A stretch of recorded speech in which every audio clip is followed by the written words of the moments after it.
Si hablamos de un periodo convulso en la historia de los cómics norteamericanos, muy especialmente si estamos hablando de Marvel Comics, yo creo que este no puede ser otro que la primera parte de los 90. Digamos del 90 al 94, 95, algo así. Ese periodo es la locura absoluta. O sea, cambian las políticas editoriales, hay artistas que se convierten en superestrellas, se venden cómics, vamos, pero se baten récords mundiales que no se han batido a día de hoy. Una cosa loquísima. Aparecen personajes psicopáticos, una cosa, vamos, irrepetible. Y uno de los daños colaterales que tiene esto es que muchos de los personajes clásicos de Marvel se quedaron un tanto Flanders, un tanto anticuados. Parte de la sensibilidad de esto nuevo público, que es una manera suave de decir, pues los jóvenes nuevos lectores de cómics, ¿no?, incluía que les gustaba, digamos, una versión de acción, una versión extrema, una versión contundente y sin mucho pensamiento ni mucho idealismo por parte de los personajes, ¿no? Así que los Capitanes América, los Thors, los etcétera de Marvel, de pronto se quedaron un poco, ya digo, Flanders, un poco ahí blanditos. Y para ello Marvel no tuvo más remedio que cambiar un poco el chip y empezar a hacer colecciones y arcos argumentales que se ajustasen a estas nuevas sensibilidades y competir de tú a tú con los tipos duros que estaban revolucionando el mercado en la época, ¿no? Y es en ese contexto en el cual se ubica la obra que vamos a estar hojeando hoy. Una obra potente, además que se puede leer desde muchos niveles y que creo que vamos a disfrutar releyendo y revisando el contexto en el cual se publicó, que además va a cumplir 30 años dentro de nada. O sea, esto es prácticamente un 30 aniversario de la historia, así que no os perdáis el vídeo de hoy porque hoy viene duro. Hoy tenemos material durísimo. Soy Samuel M. Jackson. No, Samuel M. con M. Ok, y el vídeo que vamos a estar haciendo hoy, el cómic que vamos a estar leyendo hoy es Matanza Máxima. Superad ese título. Bueno, y aquí tenemos la gran obra, cuando estáis viendo esta portada, vamos, referencial, ¿no? Con ese título espectacular, Matanza Máxima, Maximum Carnage en Estados Unidos originalmente, para esos, ya sabéis, escrupulosos de los títulos originales y de los nombres sin traducir. Aquí vemos a Venom, a Spider-Man, a Carnage. Esta es una obra, ya os digo, potentísima. Ya la portada nos da a entender que la cosa va de conflicto entre estos dos locos y el pobre Spider-Man, que se dedica a sufrir la historia. Pero para poder entender esta obra, además, como veréis, bastante extensa, pesa, ¿eh? O sea, pesa bastante el tomo. Para poder entender la historia que nos muestra este crossover, que es lo que es en realidad, primero tenemos que hablar un poco de contexto. Y el contexto no es otro que 1993, que es la fecha de publicación original de este cómic en Estados Unidos. Vale, como os había dicho, teníamos un periodo convulso en esa primera época de los 90, en gran parte porque en 1992 debuta Image Comics. Este sello que además venía con trampa, por así decirlo, porque estaba creado por autores que se habían convertido en superestrellas en Marvel. Algunos de ellos, como por ejemplo Erik Larsen y Todd McFarlane, trabajando en Spider-Man. Se habían hecho superestrellas directamente trabajando con el personaje y para terminar de rizar el rizo, Todd McFarlane, el creador de Spawn, mirad las letras como brillan, es co-creador de Venom. Es decir, el concepto del monstruo con simbionte, que vale, que venía de antes, pero bueno, el concepto del monstruo con simbionte psicopático, que es la némesis de Spider-Man y no sé qué, no sé cuánto, venía co-creado por Todd McFarlane. Y en la época en la cual estos cómics estaban vendiendo como churros, estaban quitándole ventas a Marvel y a DC a muerte, con una estética, pues eso, mucho más violenta, mucho más directa, mucho más oscura, tirándose a lo gráfico, páginas dobles por todas partes, diálogos cortitos para tampoco confundir al personal. Ya veis, esta página doble, por ejemplo, de Erik Larsen nos lo da todo, ¿no? Tenemos sangre, tenemos una chica con poca ropa, tenemos músculo, tenemos dólares, tenemos personajes rastafaris que no vienen a cuento de nada, calaveras, onomatopeyas súper potentes. Pues esto es Image Comics. Acción, esto era lo que necesitaba el público de esa época. Era, pues, eso, más o menos lo mismo que se encontraban en sus videojuegos favoritos, ¿no? Como podía ser el Mortal Kombat, el Street Fighter o cualquiera de los miles de videojuegos que en esa época estaban arrasando entre los adolescentes y preadolescentes de la época, entre los cuales, pues, en fin, ya con canas yo me incluyo. Vale, ¿qué sucede? Que esto deja a Marvel en un lugar un poco complicado, ante lo cual, pues, digamos que su decisión es rizar un poco el rizo de lo extremo y empezar a crear historias y personajes que puedan complementar a sus viejos iconos, por así decirlo, como puede ser el mismo Carnage. Bueno, los autores, en este caso, en el caso de esta obra, es bastante complicado de decir, porque mirad qué pedazo de ficha de autores. Este es un Frankenstein absoluto, como os había dicho, es un crossover de diferentes colecciones de Spider-Man, ¿no? Y aquí hay, mirad, o sea, 1, 2, 3, 4 guionistas, un ejército también de dibujantes, entintadores, coloristas. Esto es bastante confuso. Además, esto hace que haya muchísimos altibajos a nivel gráfico entre un episodio y otro de la obra, ¿no? Y a veces es un poco demasiado reiterativo. Así que tampoco puedo centrarme demasiado en los autores. Bueno, sí que podría hablar de algunos. De Mateis es el guionista de La última cacería de Kraven, entre otros. Es decir, ya es un tío que conoce a Spider-Man. Y es un tío bastante experto en historias así psicológicas y oscuras. David McElwain, básicamente podemos decir que es el guionista... Pues eso, de los finales de los 80, 90 de Amazing Spider-Man. Es el que lleva, digamos, la colección principal y es el tío que define muchas de las historias que después conoceríamos de los dibujos animados, por ejemplo. Luego, bueno, es que el resto de Tom DeFalco, que había sido editor también, el resto de guionistas, pues no podemos decir mucho. Dibujantes, Mark Bagley en esta época es una estrella. Bueno, este es Ron Lim, vamos a ver si encuentro algo dibujado por Bagley y os enseño alguna. Es que, joder, este es Bagley dibujando, cómo no, a Morbius. Un personaje estrella, como no puede ser de otra manera. Luego, cuando hablemos de personajes, nos vamos a poner ciegos, ya veréis. Vale, ¿qué más? Está Ron Lim, el gran Ron Lim. Este tipo es ídolo mundial. Este es un tipo que básicamente consiguió su supervivencia dibujando millones de páginas por minuto. Conocido por ser hiperproductivo y más o menos tener un nivel bastante intermedio de calidad en su dibujo. Y bueno, hombre, después tenemos a Salbustema también, que es un clasicazo que está por ahí. Y bueno, ya os digo, a nivel artístico realmente este es un cómic bastante desigual. O sea, eso tampoco... No nos vamos a complicar mucho la vida. Digamos que su fuerte son los personajes y la historia, no tanto sus autores. Bueno, con la parte de los personajes, aquí es donde la cosa se lía, donde la cosa se retuerce, porque esta historia, además de estar protagonizada, bueno, por Spider-Man, y digamos que en general está llevada por estos tres, tiene un ejército de randoms que es que va a ser una cosa increíble. Bueno, podemos decir, de alguna forma, que la historia comienza con Venom, digamos que es un poco una pata, y culmina, por así decirlo, con Carnage. A ver, vamos a resumirlo mucho, ¿vale? Entre Todd McFarlane y David McElwain, ¿vale? Todd McFarlane, el creador de Spawn, y ya nos enseñó más las letras brillantes que se me encantan, crean a Venom. Ok, Venom resulta ser un éxito absoluto, hasta el punto de que en 1992 debuta con su propia colección Protector Letal, y a partir de ahí ya se convierte en un personaje protagonista. Pierde su estatus de ser el archienemigo de Spider-Man y ser el personaje más temible, y esa especie de personaje oscuro y ya sabéis, para pasar a ser pues simplemente un protagonista desquiciado de Marvel al estilo Punisher y al estilo de estas cosas, ¿no? Vale, la cosa es que esto deja un vacío, y ese vacío es ocupado automáticamente por Carnage, que viene a ser la versión extrema de la versión extrema de Spider-Man, porque Venom al final no dejaba de ser una especie de versión oscura y chunga de Spider-Man, ¿no? Entonces Carnage es como elevar todo al cubo, matanza en España, ¿no? Y así es como este personaje surge, tengo por aquí, además voy a aprovechar que tengo por aquí las páginas de Spider-Man, en un cómic dibujado, curiosamente, por Erik Larsen, que tengo las páginas, estas los voy a tener que enseñar aparte. Vale. Aquí le tenemos, como veréis, tenemos a Eddie Brock haciendo ejercicio en la cárcel. En una de estas, pues ya había perdido su batalla con Spider-Man. Por cierto, me encanta cómo dibuja Erik Larsen Spider-Man. Las aventuras de Spider-Man siempre me ha encantado Erik Larsen como dibujante. Mirad que Peter Parker. A mí particularmente me gusta, sé que hay gente que no le gusta mucho, ¿vale? Bueno, la cosa es que en una de estas a Eddie Brock, una vez que le habían quitado el simbionte, ya no tenía superpoderes, le meten en la cárcel, ¿no? Y en la cárcel coincide con este loco pelirrojo que estáis viendo aquí, que es Cletus Kasady, ¿vale? Pues este resulta que por una coincidencia cósmica, pues simplemente va a acabar compartiendo celda con Eddie Brock y pues de una manera u otra va a acabar teniendo los superpoderes de este. Vale.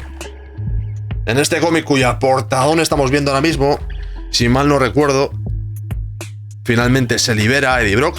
Este ya es Mark Bagley el que está dibujando, ya no es Erik Larsen. Aquí ya se ve que Cletus Kasady está a punto de rajar a Eddie Brock porque está harto de él y se lo quiere cargar, pero bueno, el simbionte aparece y libera a Eddie Brock, ¿no? Del su encierro en la cárcel. De hecho, mirad a Eddie Brock marcando músculo y gritando viva como si fuese de box. Vale. Ok, hasta aquí se libera con esos tremendos puños negros y tal. Y bueno, la cosa es que queda este liquidillo que queda aquí colgando de de ese pedazo roto de la cárcel que le cae ahí junto al brazo al psicópata con su navaja. Pues resulta que es lo que quedaba de una especie de hijo del simbionte. Aquí se montaron una paja mental increíble los de Marvel, y gracias a esto se creó el personaje de Carnage, cuyas páginas, pues bueno, os voy a enseñar un poco lo que fue más o menos el primer arco argumental, ¿no? Aquí aparece, y bueno, Carnage era un psicópata, básicamente. Como os decía antes, Carnage venía a ser pues el asesino en serie oficial de Marvel, directamente. No parecía que fuese a ser un personaje, digamos, superestrella desde el día 1. No era, al parecer, la idea. Y tampoco se ve por el tipo de historia que es. Es una historia, pues bueno, que ya muestra muchos de los elementos que veríamos después en Matanza Máxima. Se enfrentan y tal. Bueno, la cosa es que tiene que reclutar a Veneno para poder enfrentarse a él. X, al final, pues evidentemente el bien gana, a pesar de que muere un montón de gente por el camino y todo este rollo. Y ahí es donde se establece Carnage como personaje, ¿no?, oficial del universo de Spider-Man. Y, bueno, iba a decir contra todo pronóstico, pero no. O sea, y como era de esperar, con lo bien que lo hicieron, pues el personaje triunfa absolutamente y se convierte en una estrella de Marvel. A partir de ahí el público empieza a reclamarle. Ojo, esta historia que estamos hablando de Carnage es del 1992.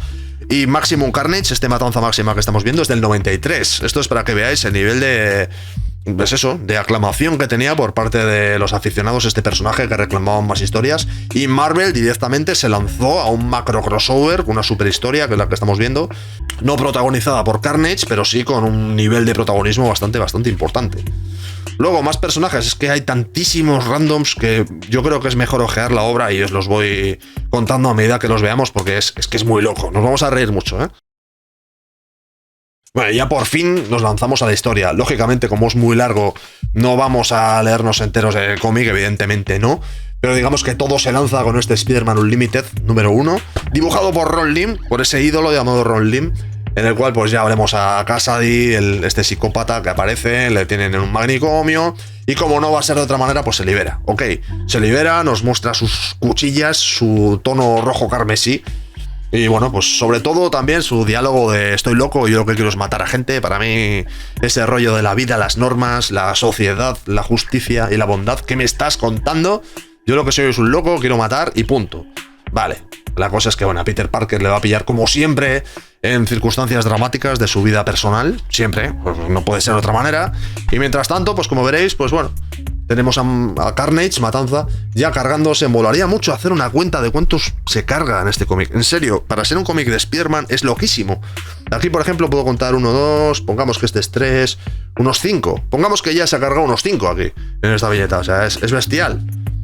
Y bueno, a ver, la cosa es que liberándose directamente del manicomio, pues se cruza con esta chica que se llama Gritos Shriek. A ver si es difícil de pronunciar.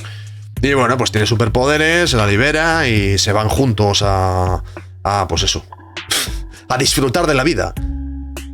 A lanzarse por Nueva York, a sembrar el caos, ¿no? Y se cuentan su vida mutuamente, pues, y demás. Y la cosa es que a partir de aquí es un desfase de randoms.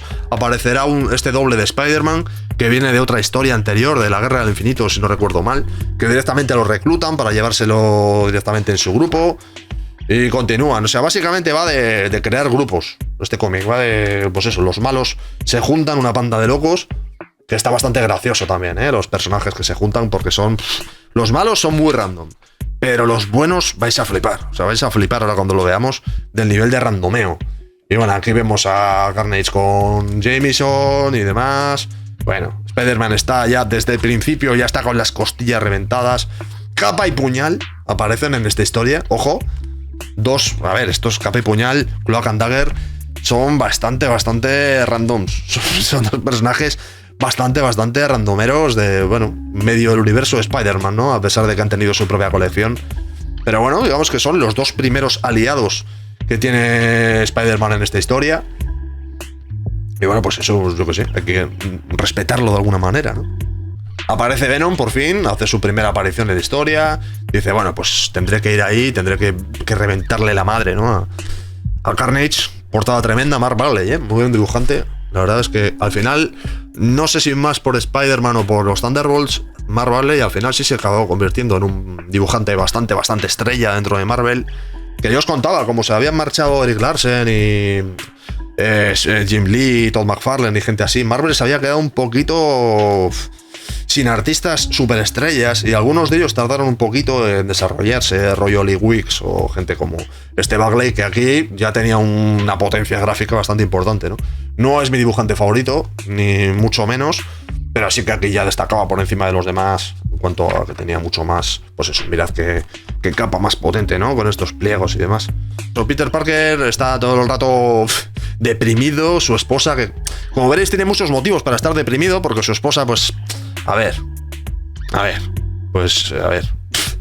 en fin, la cosa es que el tío está, su vida personal es un desastre, luego tiene por la ciudad de Nueva York a un grupo de psicópatas que están matando. Aquí contamos 2 más, antes en el manicomio habíamos contado 5, ¿no?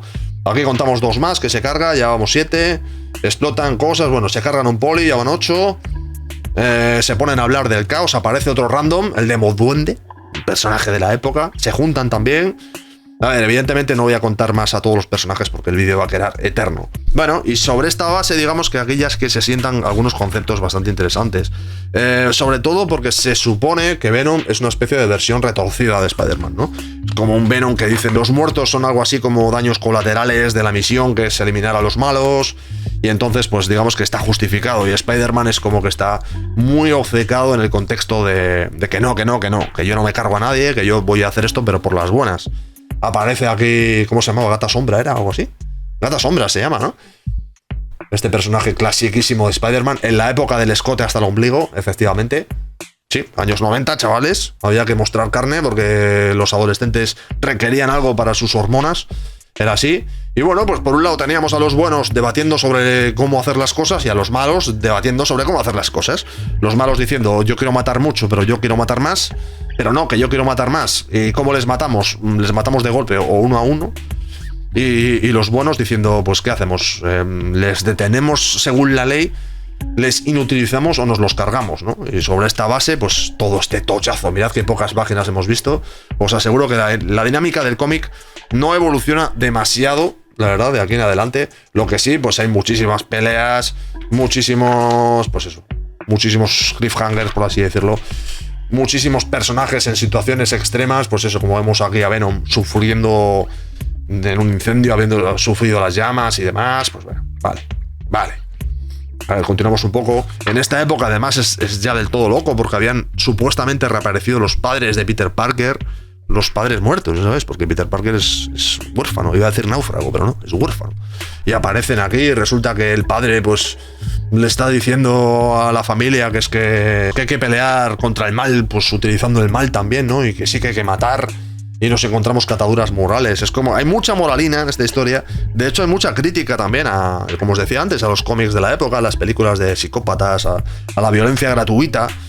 Además, una de las cosas interesantes que tiene la historia, que no le hemos mencionado mucho, aunque aparece Carroña, otro random, directamente. Esto, como ya os he dicho, es la gran colección de randoms, ¿eh?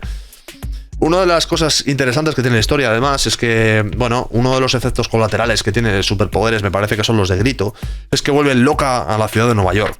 Entonces llega un punto en que la propia ciudad se está peleando, se está robando, se están matando entre sí, luego hay asesinos en serie que están matando a gente.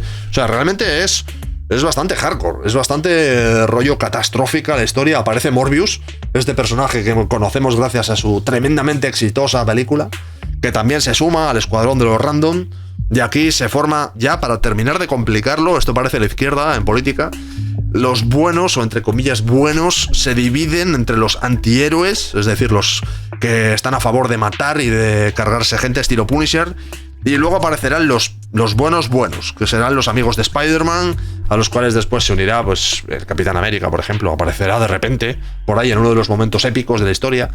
Y bueno, sobre la marcha, pues en realidad es mucha repetición de dinámicas. O sea, lo que tenemos aquí es peleas, hablar sobre cargarse a gente, y asesinatos, destrucción y caos. En realidad, la verdad es que tampoco aparece otro random. Molaría hacer un recuento de randoms. Deadlock, el cyborg de Marvel, Deadlock. Aparece, a ver, ¿qué más randoms aparece por ahí? Venga. Es que, joder, la verdad es que ojo a las viñetas, ¿eh? ¿Cómo se llamaba? Estrella de Fuego. Lo está diciendo Spider-Man aquí, ¿eh? Si no me hubiese acordado. Firestar. Que este era, si no me equivoco, este era el personaje que se creó para los dibujos animados, ¿no? Que había de Spider-Man hace siglos. los que había hace millones de años, del Hombre de Hielo, Spider-Man y Estrella de Fuego, yo creo, que aparece Puño de Hierro. O sea, básicamente también están utilizando esta historia para revitalizar algunos personajes que, en serio, en la época, especialmente con la aparición de Image Comics, se habían quedado súper viejos, ¿no? Sí que hay un momento que creo que es estelar. Creo que es absolutamente estelar. A ver si aparece por ahí por primera vez el personaje. Aparece un personaje que lanzó Marvel, que representa uno de los intentos más desesperados que ha hecho esta editorial jamás en la historia. Es que, de hecho, no me acuerdo cómo se llamaba exactamente el personaje. Que es este de aquí. No me acuerdo si era algo así como Vigilante Nocturno o algo por el estilo. Que es directamente Spawn. O sea, es una especie de copia bestial de Spawn. Intenta ser un personaje noventero de estos molones que, bueno, vuela, tiene capa, o tiene una especie de traje simbiótico. Bueno, aquí vemos a Carnage amenazando con torturar. Aquí tenemos una de las escenas más controvertidas y tal vez más potentes, ¿no? Que es directamente a Venom, que le torturan. Sí que hay mucha tortura en esta historia también, ¿eh? Hay mucho de hacer daño, mucho de sangre gratuita. Como os estaréis dando cuenta, este pedazo de tocho está lleno de peleas, de explosiones, de asesinatos, de hablar sobre si matar está bien, si matar está mal, de los malos diciendo lo mucho que les gusta asesinar a gente y de lo mucho que les gusta hacer daño y torturando a gente y todo este rollo. Es un cómic de Marvel, enfocado a adolescentes. O sea, esto es un tipo de contenido bastante gratuito, bastante extremo para la época, que deja bien claro que era una apuesta. Esto es una apuesta total. Al final lo que tendremos será una pelea definitiva, ¿no? Entre los tres, que eran un poco los tres personajes principales, que son los que salen en la portada. Digamos que una vez que se aclaren las dudas, todos estos secundarios que han salido a lo largo de la saga, pues irán yéndose cada uno por su lado, pero los que quedarán, lógicamente, serán Venom y Spider-Man y Carnage, que son los que rematarán, por así decirlo, la faena, dibujado además por Ron Lim, que nunca está de más. Este dibujante, turbo dibujante, que nunca lo hace mal, pero tampoco lo hace de todo bien. Y bueno, aquí lo que tendremos pues será mucha reflexión sobre la mente del psicópata, la mente del loco. La cosa es que se pegarán y se pegarán y se pegarán hasta reventarse, básicamente. Y como siempre, aparece Gata Sombra con ese, repetimos, con ese escote hasta debajo del ombligo, ese traje muy óptimo para salir a las calles a enfrentarse a criminales armados, como no puede ser de otra forma.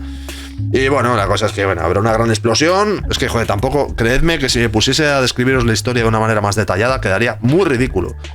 Y bueno, pues eso, que habrá una explosión en la cual supuestamente la gente ha muerto, los malos han muerto, se ve que Venom ha sobrevivido, pero no se sabe nada de Kasady, de Carnage, que evidentemente ha sobrevivido. Bueno, vale, de acuerdo. Tenemos aquí un texto que habla una vez más de la reflexión sobre los malos, los buenos. ¿Es una historia potente? Sí. ¿Es una historia que tuvo mucha relevancia en su momento? Sí. De hecho, se hizo un videojuego en el año 1994 que tuvo, bueno, críticas varias. No terminó de ser un gran juego, pero a día de hoy en plan retro está bastante valorado. Y bueno, digamos que esta obra a nivel... Es difícil analizarla como cómic. Como cómic no es un buen cómic, en ningún caso. Es disfrutable desde el punto de vista de, digamos, volver un poco a esta época de personajes locos, ¿no? De personajes gratuitos, personajes violentos y demás. En ese aspecto, desde un punto de vista histórico, tiene bastante gracia. Es verdad que leérsela entera otra vez es un peñazo tremendo, porque es que es muy repetitiva, muy repetitiva. Desde el punto de vista, digamos, de calidad de la obra, ¿qué nota le pondría? A la obra en sí, pues igual le pongo un 6. Le pondría un 6, y no le pondría un 5,5 porque tiene su gracia, pero no le pondría más de un 6 porque no lo es en ningún caso. Ahora, como reflejo del momento histórico y como reflejo para poder entender cómo estaba aquella época de los 90 y demás, es una obra que hay que leerla. Hay que leerla, el que no la haya visto, pues bueno, por lo menos, aunque sea leerte los capítulos más importantes de la obra y demás, porque sí que es que se disfruta. Y ya os digo, es una de las obras que mejor explican cómo estaba el asunto en aquellos años 90 tan locos, que para Spider-Man yo creo que, diría yo, que culminan con la saga de los clones, que no sé si estáis familiarizados con ella, pero me gustaría hacer un vídeo. Lo que pasa es que no sé cómo voy a hacerlo, porque es que es muy loco, muy loco. Entonces, ¿qué nota le pongo? Juntando lo sentimental y lo práctico, juntando el cariño que se le tiene, lo que significa y la calidad que tiene la obra, pues tal vez un 7. Le pondría un 7 justito. La historia posiblemente hubiese funcionado mucho mejor con un Prestigio o algo así. Algo cortito, 100 páginas, 100 poco páginas, en vez de las... ¿Cuántas son? 300 y pico páginas que tiene esta obra, que es bastante extrema. Pero bueno, la verdad es que yo le tengo mucho cariño, espero que la hayas disfrutado. Y volveremos en un futuro con cómics más extremos, aunque no creo que con un título tan potente como este. Que por cierto, en su momento me supuso alguna pequeña discusión amistosa a raíz de que yo dije que este título era un poco clickbait en algún short, y me dijeron que no es clickbait porque Matanza Carnage es la traducción y es... No, a ver, ya que estoy, vamos a hacer esto como una especie de prólogo al vídeo. Voy a dar mi contexto a lo que decíamos en aquellos comentarios, ¿vale? Vale, tomad en cuenta que esta obra se publica originalmente en 1993 y Carnage se presenta en el 92, es decir que a nivel popular, a nivel de público, nadie conocía a Carnage. O sea, fuera del mundo de los cómics, del mundo de los aficionados de Spider-Man y tal, nadie sabía quién era Carnage. Y mucho menos en España, la gente sabía... De hecho, es que no se utilizó el término Carnage porque nadie sabía lo que significaba la palabra Carnage. Y le llamaron Matanza. Entonces, hay que tomar en cuenta que en la época en la cual estos cómics estaban en las baldas de las tiendas, vendiendo millones y quitándole todo el protagonismo a cómics como Spider-Man, por ejemplo, que apareciese una obra de repente que se llamaba Maximum Carnage, Matanza Máxima, en las mismas estanterías, era un reclamo bestial para que el público que hacía muchos años que no había leído cómics de Spider-Man, o que simplemente quería ver qué pasaba, porque le llamaban así a este cómic, pues eso, que comprase la obra o que lo ojeasen, ¿no? Y de hecho, ese fue parte del gran sex appeal que tuvo esta obra, y por eso se hizo el videojuego y demás. Esto ha sido un prólogo. Lo dicho, ponedme si os ha gustado, si no os ha gustado. Yo me lo he pasado bastante bien hojeando este cómic con vosotros, y volveremos con más obras potentes en cómics, mentiras y cintas de vídeo. Amigos, pasadlo bien, nos vemos pronto. Un abrazo.